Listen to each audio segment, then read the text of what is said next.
For 20 years, we've been told it's impossible, it won't work, there's no value to it if it did, but we said we gotta try anyway.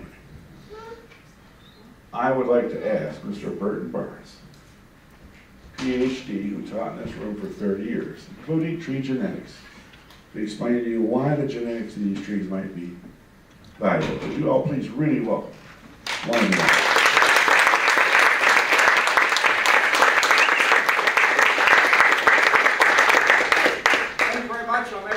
Use this.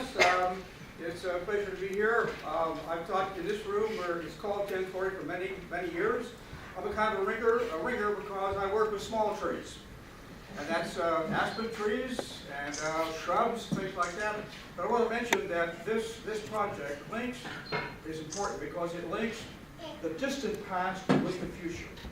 And that is that all woody plants have a way, most of them, and especially the flowering plants, developed ways of cloning themselves, of asexual reproduction.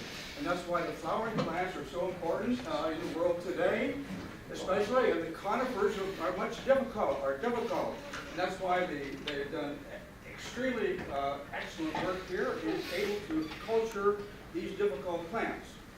And so in Michigan, it's been very interesting to see what's happened because the people from Europe brought over the plants that they loved, and one of those was the white poplar. And when the wind blows, it's beautiful white blooms, and so they brought it to Michigan, and it was propagated, and we found that every plant of Populus alba, the white poplar, in southern Michigan and most of Michigan is one clone. Okay, the nursery propagated it. It's a female clone. It looks kind of crooked, but it's beautiful. And the same way with the Lombardy poplar. They cultivated this fastigiate form, and they grow very fast. And in Michigan, it's a good business because they die in 11 years. But in Utah, they live 80 or 90 years. So it makes a difference where they grow. But it's a beautiful business. But now I want to mention a couple of things. And first of all, that bigness is American, okay?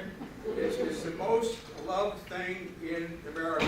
And so this project has grabbed onto something that really hits home to American people.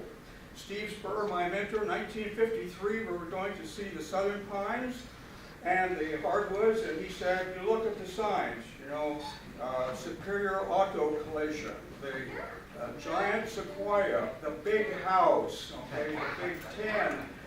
So I made a collection of all these big ones. And so big is beautiful. Now, big is important in trees because they represent where they've grown over time. Okay? They may not be the most superior plants, but they indicate where they have developed the best. So when they pick the giant sequoia or the redwood, they're identifying the ecological place where those trees will grow. And that's a very significant thing. And probably the most thing that resonates with me is that this group is singling out old trees, large trees, famous trees that people identify with. And that's probably the most important thing. The redwoods, trees from England and famous trees in the United States. You saw some of the big ones here. That's extremely important because it gives people meaning. And meaning, woody plants aren't into the pursuit of happiness, they're in the pursuit of persistence. And people understand that, and they identify with these trees. And so that is one of the best features of this program, and can interest people around the world by picking up these trees that they identify with and that they love. It gives them meaning for life, okay? And that's one of the most important things for humans. We had one final thing. I worked in Europe where they cultivated clones of millions of hybrid aspens, hybrid poplars, and some of them, they grew all about the same rate, but they had very special characteristics. So they have allays of trees of the same clone. It's amazing to see the same clone down the tree. In China, I was there, they plant one clone over 600 hectares. Can you imagine one clone over 600 hectares? And so The idea of cloning is extremely important, and these folks are doing that even with the conifers.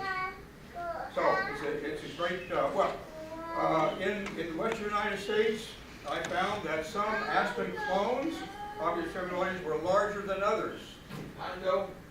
Condo, that's right. Can you tell us about it? Well, okay, out in west, the clones can be over 100 acres in size.